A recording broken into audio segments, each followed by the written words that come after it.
Pronto, pessoal. Então, bom dia. Hoje, dia 10 de maio de 2021, estamos iniciando mais uma aula de Direito Processual Civil 3 na FINAM, em Nova Andradina, estado do Mato Grosso do Sul. Pessoal, na semana passada, nós falamos aí sobre a ação de exigir contas, correto? Nós acabamos ela. E hoje, então, nós vamos progredir e nós vamos iniciar, então, as ações possessórias, tá? Então, estou aceitando aqui, o pessoal pediu para entrar. Pronto. Então, hoje nós vamos iniciar as ações possessórias, tá? Tudo bem, quando a gente vai falar em ação possessória, antes da gente entrar aí nos artigos propriamente ditos, o que são as ações possessórias, né? Ou para que elas servem? Então, acho que ação possessória é algo que vocês já devem ter ouvido bastante falar. É um tipo de ação que usualmente sai na mídia aí, né? Então aparece na TV, o pessoal escuta na rádio. Então é algo que usualmente vocês já devem ter ouvido falar, tá? Principalmente hoje nem tanto, mas já apareceu aí por muito tempo, por exemplo, em relação a MST, né? MST invadia muito, tinha ação de reintegração de posse, e também acontece, né? Eventualmente em fazenda, sítio, enfim, pessoal que acaba invadindo, acaba invadindo totalmente ou parcialmente, né? De forma geral, o que a gente tem para falar das ações as ações possessórias, né? Nós vamos ver depois as espécies, né? Porque a gente tem manutenção, reintegração e tudo mais, né? Interdito proibitório.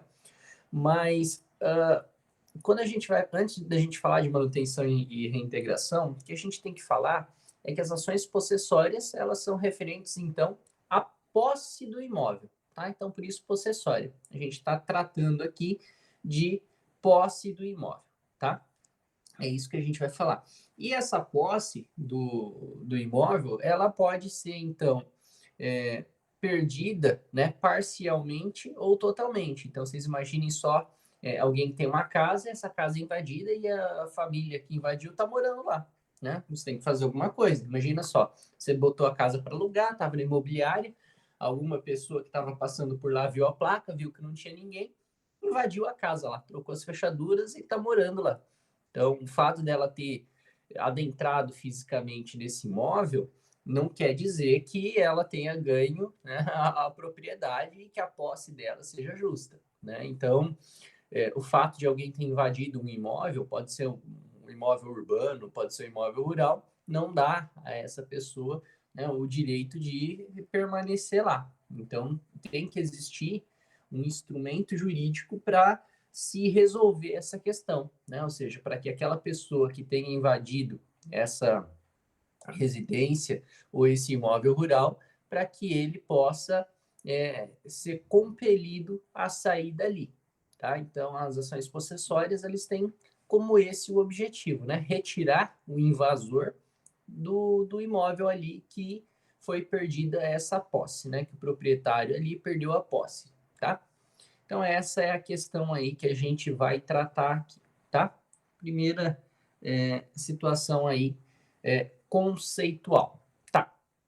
Em relação, então, agora ao que rege, né? O que a gente vai falar. Então, as disposições legais estão lá no artigo 554 e seguintes do Código de Processo Civil, tá? Então, depois, se vocês quiserem deixar anotados aí, é os 554 e seguintes, vocês vão poder dar uma lida ali no que está falando, né, de ações possessórias e tudo mais, tá? Vamos lá. O que o Código de Processo Civil diz a respeito dessas ações possessórias, tá? Em primeiro lugar, lembra que a gente já tratou aqui algumas vezes nas ações, já falamos sobre fungibilidade, por exemplo? Né? O que é a fungibilidade, né? Quando você consegue fazer trocar, né, algo por outro, né? Então, por exemplo, o que é algo fungível? Uma nota de 100 é fungível? Né? Uma nota, dinheiro em si. É fungível, né? Você consegue fazer a troca sem prejuízo nenhum. Agora, por exemplo, um quadro de pintura de um pintor famoso.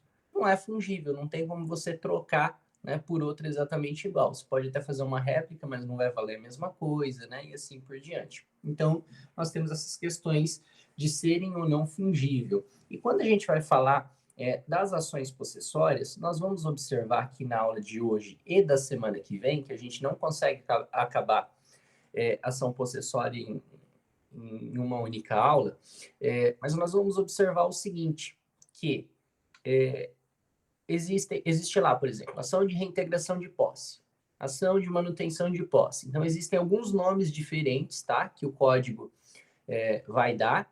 E se por um acaso houver aqui um erro, né, por parte do advogado, o advogado botar um nome ao invés de outro. Ele botou lá ação de manutenção de posse, mas era ação de reintegração. Aí ele errou o nome da ação. Como as duas ações são possessórias, tá?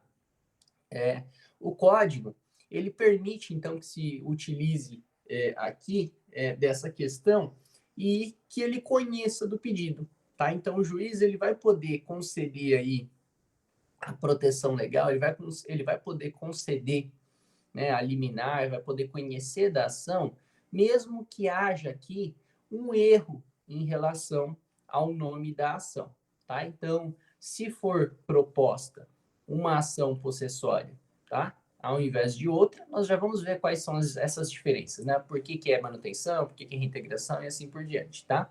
Então, se for proposta uma ação ao invés de outra, não há nenhum impedimento, tá? Para que o juiz ele possa conhecer dessa ação, ele possa conhecer desse pedido, para que ele possa analisar esse pedido, tá? E para que ele possa, então, dar a proteção legal, ou seja, para que ele possa conceder essa liminar, desde que, claro, né, e aqui é o importante, exista, né, o devido cumprimento aí de provas, né? Então, nós vamos observar aqui, para você pedir, né, uma ação de reintegração de posse, você vai ter que comprovar algumas coisas. Então, assim, se o erro for no nome da ação, mas mesmo que o nome da ação esteja equivocado, as provas são suficientes para comprovar ali a propriedade, para comprovar que houve um esbulho, para comprovar que houve uma turbação, não tem problema. O juiz ele pode conceder a liminar, tá?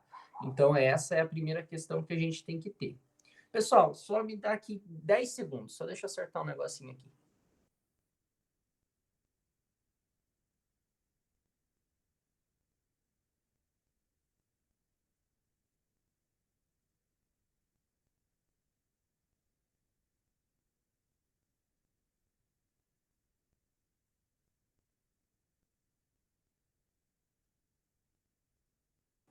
Pronto. Então, essa é a nossa primeira questão, tá? Que a gente tem que ter em mente. Em segundo lugar, o que a gente tem que tratar aqui, tá? Muitas vezes nós vamos observar, eu comentei com vocês aqui, da questão do MST, né? Então, o que era o MST, né? O que é ainda? Na verdade, existe, né? Que hoje perdeu um pouco de força. Mas existe, então, esse movimento aí, né, dos trabalhadores sem terras, na qual eles invadem, né, propriedades para, né, enfim, falam, né, em reforma agrária, tem toda essa questão. Não vou entrar aqui na questão política, né, cada um pense como quiser, só para ilustrar aí para vocês. O que vai acontecer? No caso do MST, você tem um número de pessoas aí que vai invadir a propriedade bem grande, né? Então é diferente, por exemplo, de você ter lá uma família que invadiu uma casa que estava desocupada, né? Porque assim, se uma família, duas pessoas invadiram lá uma casa que é de propriedade do cliente de vocês, vocês vão ajuizar a ação, quem que vai lá no polo passivo? Né? As duas pessoas que estão lá, né? O oficial de justiça vai chegar lá e vai citar as duas, né? Enfim, o processo vai correr, vai estar o nome dela das duas ali. Agora, pensem que a gente tem um certo problema quando o número de pessoas é muito grande que se invadiu o imóvel. Por quê? Olha só, se você tem lá uma invasão do MST, não raro, você tem lá 100, 200, 300 pessoas que invadiu lá o sítio, a fazenda, né, a chácara, enfim. E aí? quando a gente vai entrar com a ação, vocês já viram, né? Então, tem lá polo passivo, polo ativo, né? E tudo mais, né? Então, no polo ativo vai ser o nome do cliente de vocês, né? Então, se tiver mais de um, vai botar ali, é o nome do pessoal que está lá na matrícula, né? Os proprietários que estavam, né, utilizando do imóvel e tudo mais. E até o imóvel ter sido invadido. E no polo passivo, quem são os réus? O réu é todo mundo que invadiu, não é? Agora, qual que é o problema prático que a gente tem aqui? Se 300 pessoas invadiram o imóvel, tem como a gente conhecer o nome de cada um, saber qualificar, botar CPF, e-mail, fazer aquela qualificação que a gente sabe e colocar todo mundo no polo passivo? Dificilmente, né? Vai ser muito difícil isso acontecer.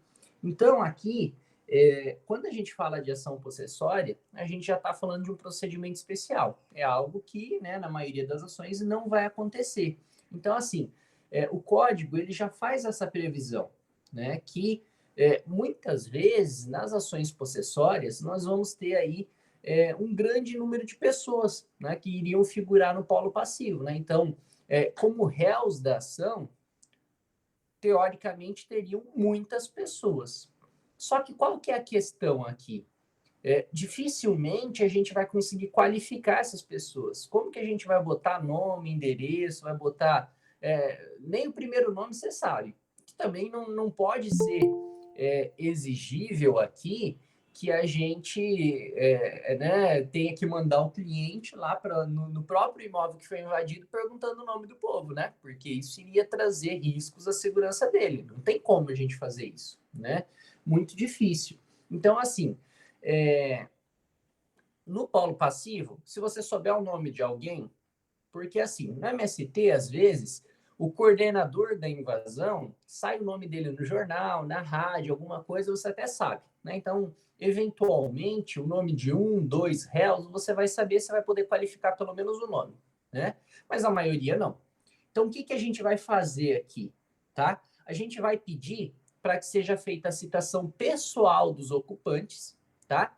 E aí o oficial de justiça, ele vai até o local e ele vai citar todo mundo que estiver no local, tá? Independente de ter constado o nome, o CPF, enfim, toda a qualificação na inicial. Porque a gente já sabe aí, já vimos que isso, né, que há uma verdadeira impossibilidade disso acontecer.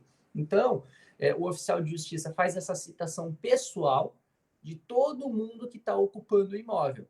Ele chega lá e, se tiver 50, 100 pessoas, ele vai, né, citando cada uma dessas pessoas, tá? E aí você pode dizer, tá, mas a gente vai chegar num problema em relação a isso. Por quê? Qual que seria o problema que a gente teria? O problema é o seguinte, às vezes invadiram lá 200 pessoas e o oficial de justiça, quando ele foi lá, ele só citou 100. As outras 100 ele não citou. Por quê? Ah, porque essa 100 tinha saído, tinha ido no mercado, tinha ido para outro lugar, enfim, não estava no local na hora, né, que a citação ocorreu. E aí? Vai ter que ficar voltando o oficial de justiça no local até conseguir citar todo mundo? Também seria algo meio despropositado, né? Porque iria causar uma confusão muito grande e seria mais difícil da gente conseguir resolver esse tipo de ação, tá? Então, assim, nesse caso, né, que são as ações possessórias, o oficial de justiça cita quem estiver no local e aquelas que não estiverem, né, no local, elas vão ser feitas, né, vai ser feita a citação delas por meio de edital, tá? Então, assim, não há essa obrigatoriedade de você ficar voltando, né, o oficial de justiça até achar todo mundo, porque seria algo despropositado, né, algo que a gente não teria problemas para resolver uma ação dessa se assim fosse, tá? Então, a ação possessória, pessoal, o que a gente tem que pensar aqui é que é uma ação na qual há uma necessidade de urgência, tá? Então, havendo essa necessidade de urgência, né? Porque usualmente é isso. Se invadir a tua fazenda, você não vai ter que esperar uma ação 3, 5, 7 anos acabar, né? Imagina só o prejuízo que isso levaria. Então, usualmente, ação possessória é algo que a gente tem que resolver muito rápido. E muitas vezes vai ser resolvido por meio de liminar, tá? Então, já no início do processo se resolve. Então, a MST invadiu lá, se junta as provas, entra, pede liminar, o juiz manda tirar, vai lá, tira, e já se resolve aí de forma mais célere, tá? Parece que eu vi aqui alguém falando em relação à nota, tá? Eu comentei no início da aula, ninguém tinha se manifestado, acho que deve ter sido alguém que chegou depois. Então, no final da aula, quando eu encerrar a gravação ali, fica, aí fala para mim, passa o nome completo, que aí eu vejo, a gente faz a conferência, tá? Então, tá bom. Essa é a nossa primeira questão. Então, tem muita gente, cita pessoalmente quem está no local, cita por edital os demais, tá? E aí, quando a gente está falando de inúmeras pessoas, né? Ou seja, por exemplo, de movimentos sociais, enfim, quando o número é muito grande, há uma previsão legal, pessoal, de que o Ministério Público também seja intimado, tá? Porque a gente sabe, e a história já mostrou, que várias questões aqui podem, né, ser envolvidas. Quando a gente tem duas pessoas para retirar, o oficial de justiça vai lá, chama a polícia, tira as duas pessoas, está resolvido. É muito mais tranquilo, né? Pelo número de pessoas ser pequeno. Agora, quando a gente está falando, por exemplo, de um movimento social, enfim, 200, 300 pessoas, né? Às vezes, estou falando da questão de invasão de fazenda, que já aconteceu muito, né? E eventualmente ainda acontece, mas a gente tem muitos casos, por exemplo, Rio de Janeiro, São Paulo, nesses condomínios, assim, tipo Minha Casa Minha Vida e tudo mais, que estavam em construção, que foram invadidos. Então, condomínio também, 600, 700 pessoas invadiram lá vários imóveis, né?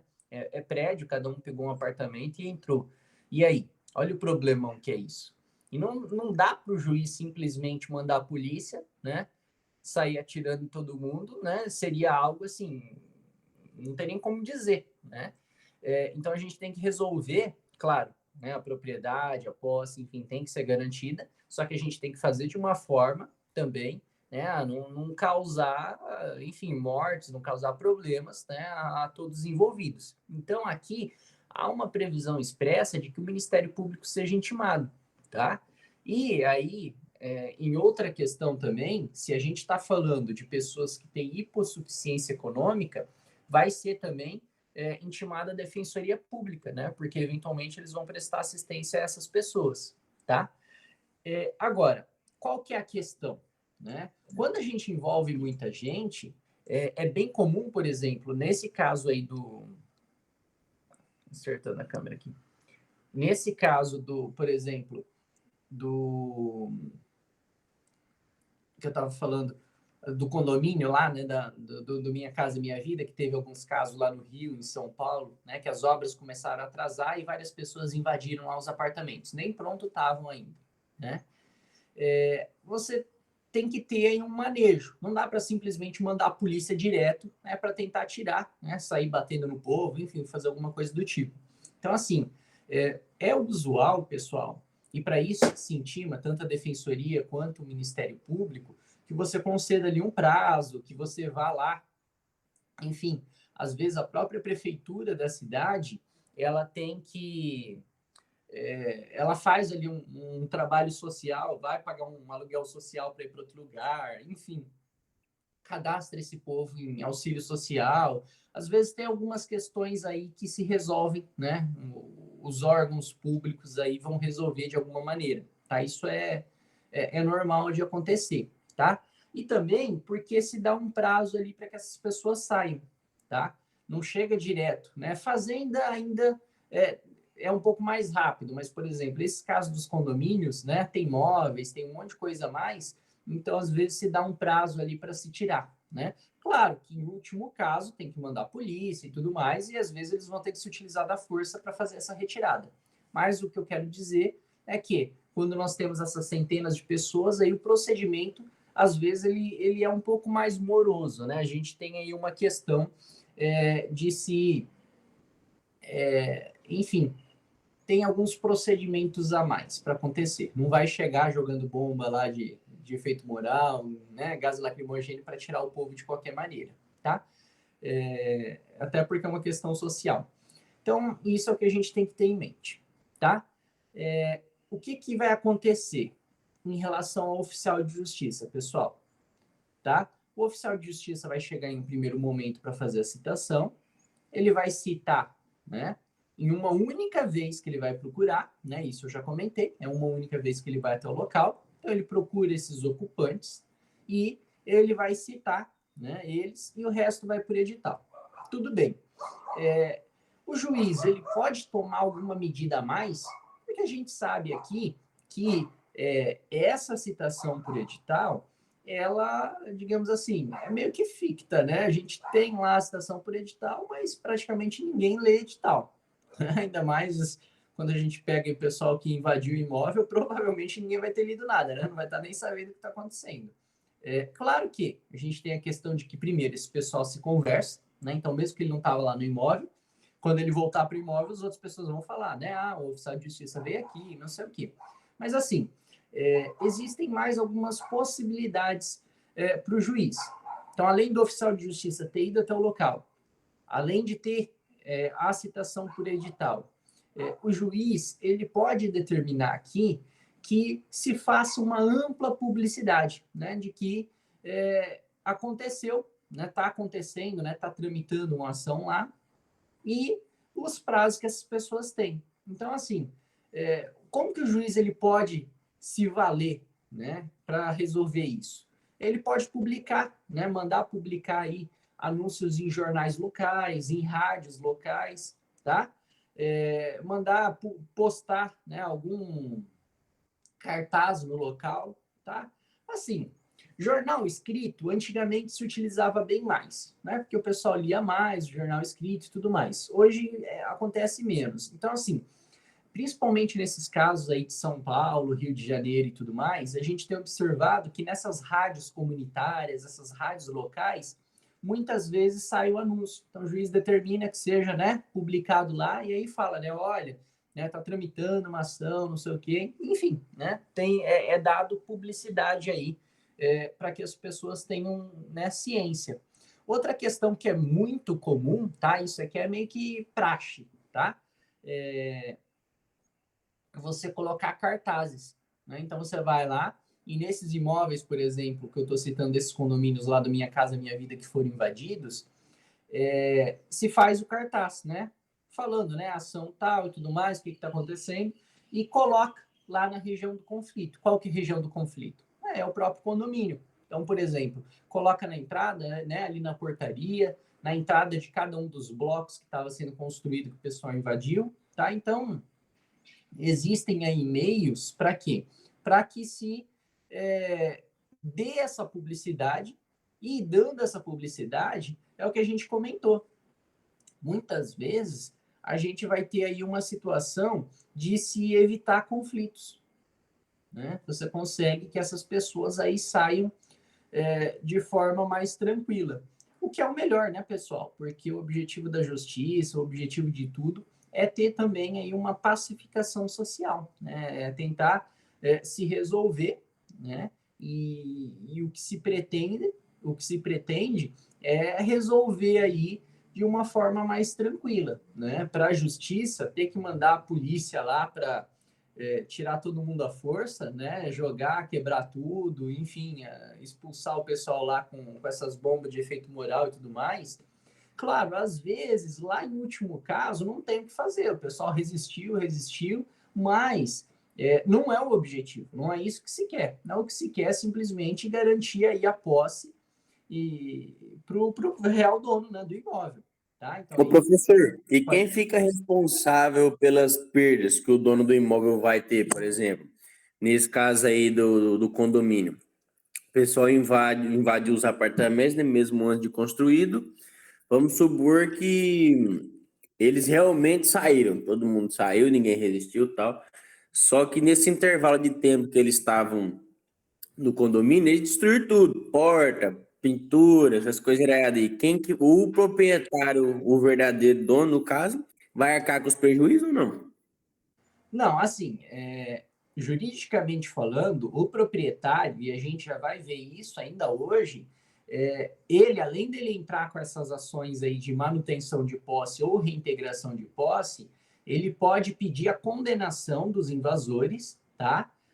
nas perdas e nos danos sofridos, né? Além disso, até de repente, se passar 2, 3, 4 meses, dá para ele pedir também os aluguéis, tá? Então, os ocupantes, né, quem ocupou o imóvel de forma indevida, eles vão ser condenados, tá? Caso o proprietário peça, tá?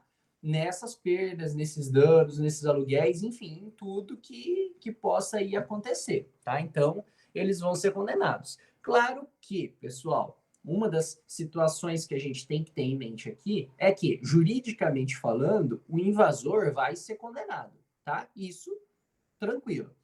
Na prática, dificilmente, né? Porque assim, pensem, quem que invade imóvel, né?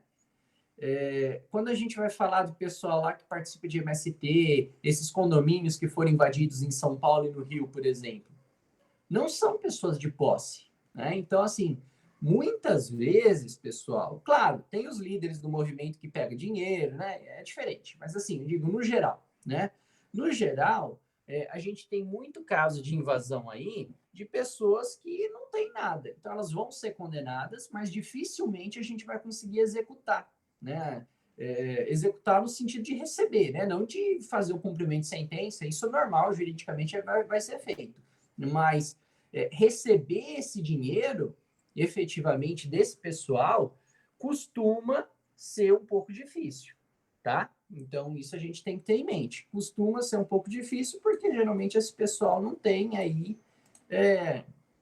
nada no nome, né?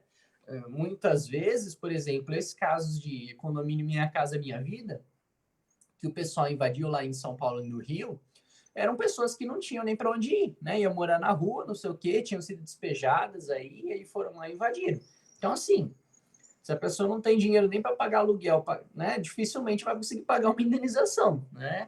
Então, assim, condenadas elas serão. Agora, de fato, receber mesmo, o proprietário muitas vezes vai ter problema, tá? Vai ter problema. Professor, Pode falar. mas nesse caso de Minha Casa Minha Vida é uma coisa do governo, por exemplo, né? Viraria uma dívida ativa da União ou não? Não necessariamente, tá? Porque assim, o Minha Casa Minha Vida é um programa do governo federal, só que o que acontece? As pessoas financiam os imóveis e quem vai construir, muitas vezes, né? O governo, digamos assim, geralmente não é ele quem constrói, né? Ele dá o recurso como incentivo, né? Ele subsidia e tudo mais. Geralmente, o que acontece? Você tem lá uma construtora, ela compra o terreno, ela constrói os imóveis, e aí as pessoas que vão morar nesses locais financiam lá pela Caixa Econômica Federal com dinheiro do governo. Então, assim, a propriedade muitas vezes é de uma construtora, porque a construtora que comprou o imóvel é a construtora que está construindo. A questão é que ela está utilizando dinheiro público para isso, né? Porque tem um incentivo. Mas a propriedade no imóvel, por exemplo, quem vai ajuizar a ação ali é a própria construtora, porque ela que foi lesada, né? O dinheiro da União é simplesmente um incentivo que se tem, né? Para que a construtora faça isso. Mas a propriedade do imóvel em si é da construtora, tá? Isso é o que a gente observa, tá? Claro que, se por um acaso fosse um terreno da União, né? A União que tivesse tido um imóvel invadido, por exemplo, aí tudo bem, né? A União ia entrar, ia pedir a condenação, se as pessoas não pagassem, ela ia executar e tudo mais, enfim, aí ia se utilizar das regras de execução atinentes à União, tá? Mas no caso aí dessas construtoras que se aproveitam desses programas, né, de construção, aí seria a própria construtora que iria pedir, tá? Mais alguém? O Diego, Pode falar. no caso dessa ação possessória ou de manutenção de posse, enfim, qual o valor mínimo da ação, tendo em vista os honorários sucumbenciais? Tá, assim, os honorários de sucumbência, eles são baseados no valor da ação. Temos aquela exceção lá para as ações de pequeno valor que o juiz ele pode, né, estabelecer ali um piso, tá? Mas assim, o que a gente vai colocar aqui como valor da ação? Não tem como te responder no seguinte sentido, vai ser 100 mil, vai ser 200 mil, porque tudo depende do valor do imóvel, tá? Então, assim, O que o Código de Processo Civil diz é que a gente vai dar o valor da causa, tá? Referente ao prejuízo, por exemplo, se for uma ação de execução, é o valor da execução. Se for em relação de cobrança de prejuízo, é o valor, né, do prejuízo. Se for em relação a determinado imóvel, é o valor do imóvel. Então, assim, o valor em si não tem como a gente estabelecer aqui. O que a gente tem que estabelecer é o valor de cálculo, porque aí vocês, enquanto advogados, vão pegar lá, olha, tal imóvel vale, sei lá, 1 milhão. Então, a gente vai dar o valor da causa 1 milhão.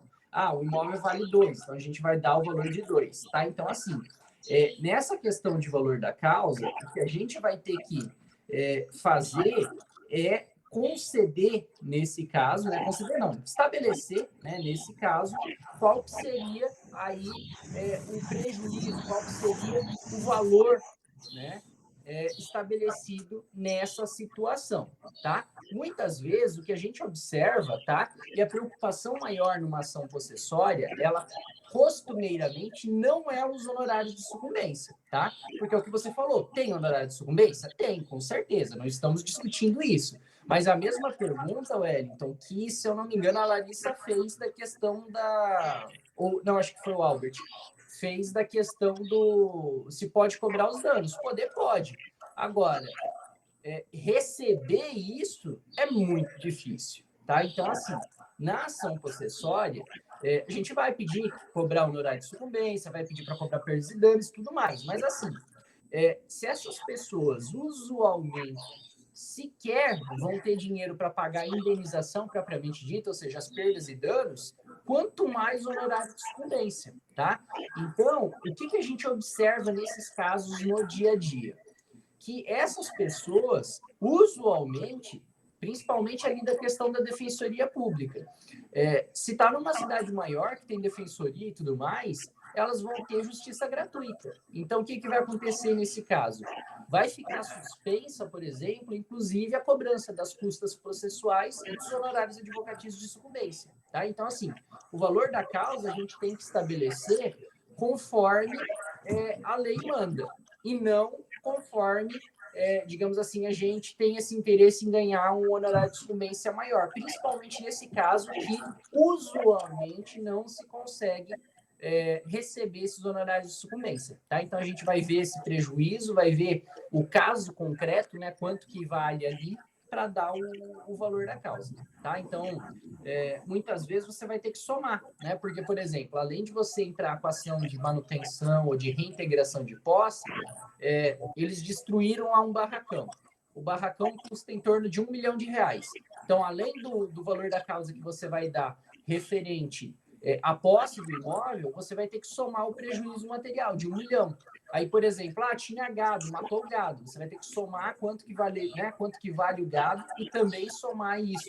Então, o barracão valia R$1 milhão. O gado que eles mataram valia R$0,5 milhão. Então, o valor da ação vai ser um valor muito grande, porque você está acumulando pedidos, tá? Ô, professor, mas nesse caso aí, por exemplo, se os caras já não vai ter dinheiro para pagar mesmo, Tá. já não tem dinheiro para pagar um aluguel, por isso que já foram despejados, né? Nesse caso aí, o dono do imóvel teria como ele ajuizar uma ação contra a prefeitura da cidade? Porque contra os indivíduos ele não vai receber mesmo. Vai morrer e não vai receber, vai ficar no prejuízo.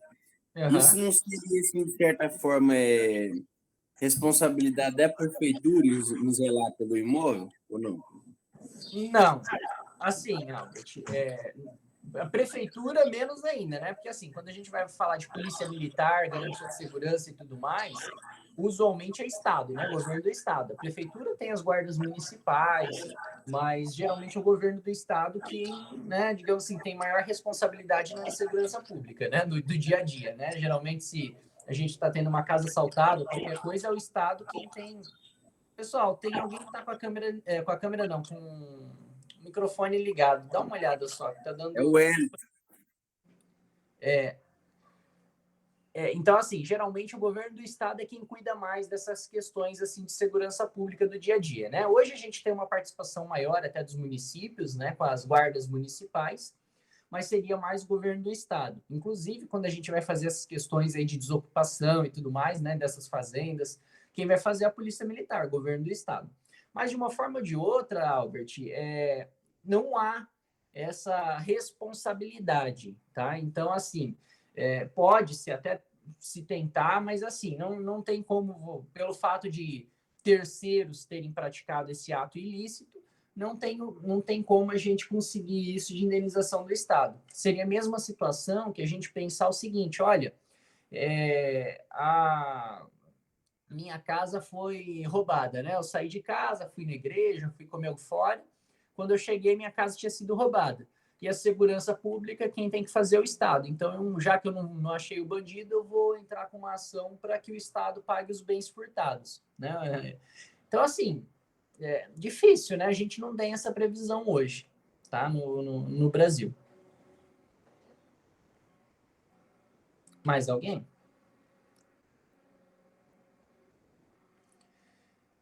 Tá. Então, continuando, pessoal. A questão da publicidade, vocês já entenderam, né? O juiz pode colocar o cartaz, jornal, rádio e tudo mais. Agora, é uma pergunta que entra até no que o Wellington comentou agora.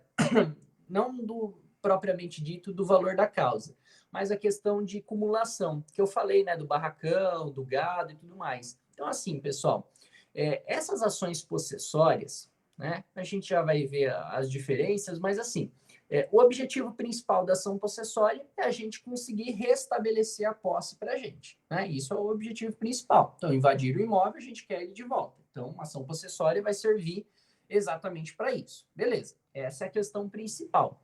Só que, da mesma forma que o Wellington comentou e que o Albert comentou, né, os dois comentaram algo muito importante, né? O primeiro falou da questão do valor da causa e o segundo sobre os prejuízos. Então, assim, quando a gente tem um imóvel invadido, o dano, ele não é simplesmente você retirar ali a pessoa, né? Digamos assim, o dano não, né? O prejuízo não é simplesmente retirar a pessoa ali e tá tudo resolvido, né? Porque assim, se a gente simplesmente tirar as pessoas dali, beleza, a posse você tem.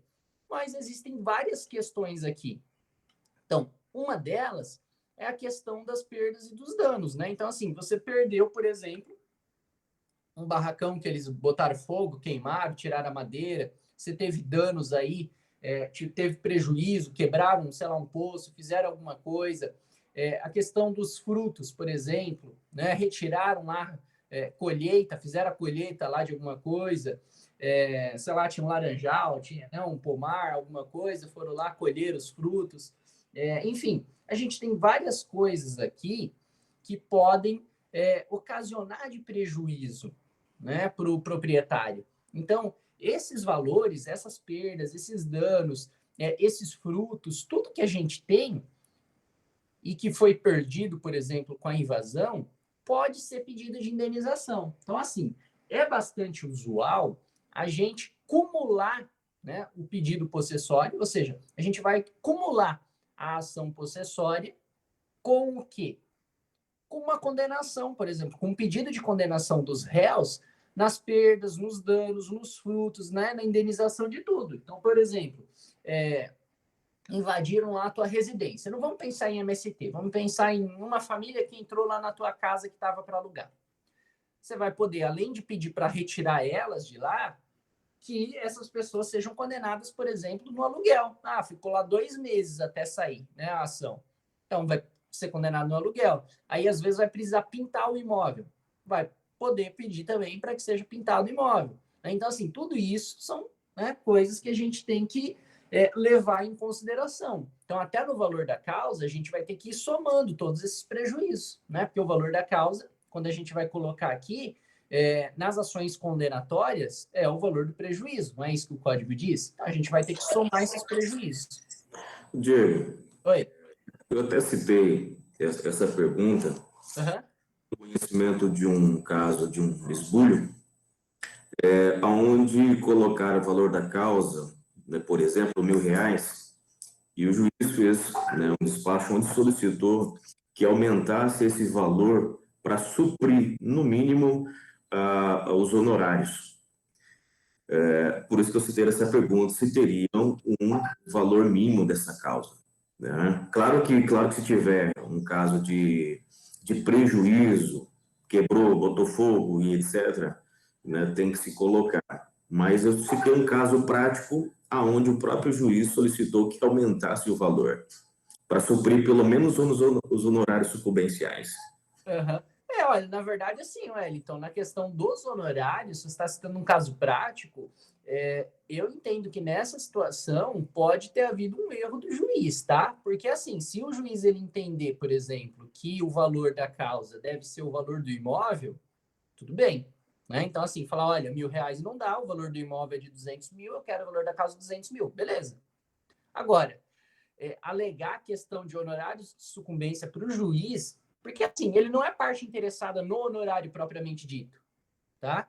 Porque ele não vai receber isso. Então, assim, entendo eu que a alegação de que o honorário de sucumbência não vai ser suficiente não é uma alegação que o juiz deva fazer, tá? Eu entendo o seguinte, se por um acaso o advogado do réu, digamos lá, as duas pessoas que invadiram lá, foram citadas, contratam lá um advogado ou a própria defensoria.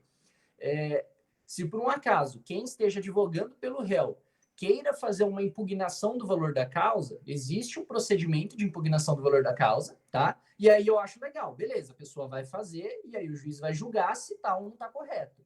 Agora, o juiz de ofício fazer um pedido baseado nisso, eu acho, né, a gente não li o caso, tá? Mas assim, pelo que você está me falando, parece ser um pouco equivocado, tá? Eu até entendo que o seguinte, se ele quiser falar assim, olha, não, o valor da causa tem que seguir o artigo lá 90 e tanto, sei lá, que fala sobre, né, proveito econômico e tudo mais, então que na questão da ocupação do imóvel, o proveito econômico é muito maior, então eu entendo que deva ser adequado, beleza, porque aí ele está falando de legislação, né? Então, olha, a lei fala que o proveito econômico ou que o dano é muito maior do que isso, né? Então, se invadiu o imóvel, R$1.000 não é adequado, né, a seguir ao contido lá no artigo da lei de valor da causa, né? No que se refere ao valor da causa. Agora, alegar a questão do honorário sucumbencial, meio estranho, tá? Estranho. Tá. Mais alguma questão? Não? Então, tá bom. Outra questão. Uma outra situação que é costumeiro a gente colocar nessas ações possessórias é pedir, né, fazer um dos pedidos para que se evite uma nova turbação ou um novo esbulho, tá? Então, eu já vou explicar o que é turbação ou esbulho, tá? Mas, assim, vamos falar em invasão. Aconteceu ali invasão por parte do MST. Se você só entra com a ação para retirar esse povo, beleza, tirou, eles não podem invadir de novo e ficar essa coisa, né? Entra, sai, né? Fica 2 meses lá, sai, fica uma semana fora, entra de novo e assim por diante. Então, assim, o que acaba acontecendo aqui? Pode ser feito um pedido já, né, para que o juiz ele já defira, né, que se evite, né, se impõe uma medida necessária para evitar uma nova invasão no local, né, por essas mesmas pessoas. Então ele já pode colocar lá, né? E ainda, né, determino já, por exemplo, ele pode estabelecer uma multa prévia, né? Olha, se acontecer uma nova, né, a gente vai fazer desocupação agora, né?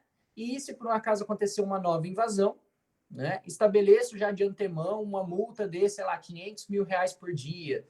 Estabeleço, sei lá, né, essas pessoas vão, né, determino, né, proíbo que seja feita nova invasão no local, sob pena dessas pessoas responderem por crime de desobediência e assim por diante, tá? Então, assim, é uma forma que a gente tem de tentar se prevenir, né, essas novas invasões.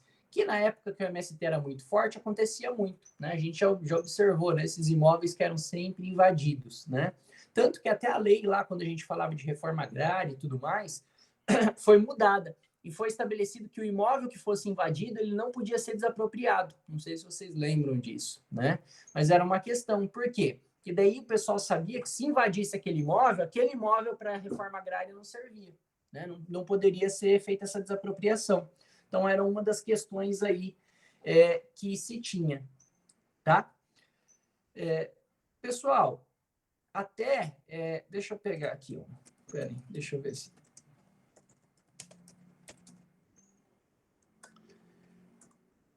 Deixa eu ver se eu acho aqui,